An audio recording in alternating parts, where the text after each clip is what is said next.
Hello বন্ধুরা, blogs and cook with চন্দনা চ্যানেলের সবাইকে স্বাগত জানিয়ে আজকে চলে এসেছি আরও একটি নতুন ভিডিও নিয়ে। বন্ধুরা, আজকে ভিডিওটা হতে চলেছে একদম ধামাকাদার ভিডিও। তো যদি ভালো লেগে থাকে অবশ্যই আমার চ্যানেলটাকে সাবস্ক্রাইব করে পাশে থাকা বেল আইকনটি প্রেস করে দিও, যাতে প্রত্যেকটা নোটিফিকেশান তোমাদের কাছে আগে পৌঁছে যায়। তো চলো বেশি না কথা বলে আজকে ভিডিওটা শুরু করে দেওয়া যাক। আজকের ভিডিওটার পুরো ক্রেডিটটাই কিন্তু আমার মেয়ের।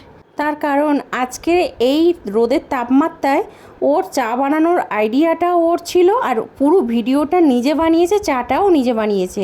কারণ আমি জানতামই না যে ও ভিডিও করছে। আমি নিচে রান্না করছিলাম, ও যে কখন গিয়ে ছাদে এই কাজটা করেছে আমি কিন্তু জানতামই না। তাই সবাইকে বলবো, প্লিজ তোমরা দেখো ভিডিওটা, যদি ভালো লেগে থাকে অবশ্যই লাইক কমেন্ট শেয়ার করে দিও, আর আমার চ্যানেলে নতুন বন্ধু হয়ে থাকলে চ্যানেলটা অবশ্যই সাবস্ক্রাইব করে দিও। প্রথমে এই বাটির মধ্যে 1 কাপ জল, তার মধ্যে দিয়ে দিয়েছে 1 চামচ চিনি আর অল্প একটু চা পাতা দিয়ে ভালো করে নাড়াচাড়া দিয়ে প্রায় আধ ঘন্টার মতো রেখে দিয়েছিল। তারপরে দেখো বন্ধুরা, ও আবার ছাদে গিয়ে ভিডিওটা বানিয়েছে। দেখো পুরো চাটা কিন্তু তৈরিই হয়ে গিয়েছে। একটা বাচ্চা মেয়ে এত কষ্ট করে এই তাপমাত্রার মধ্যে দাঁড়িয়ে এই কাজটা করে দেখিয়েছে।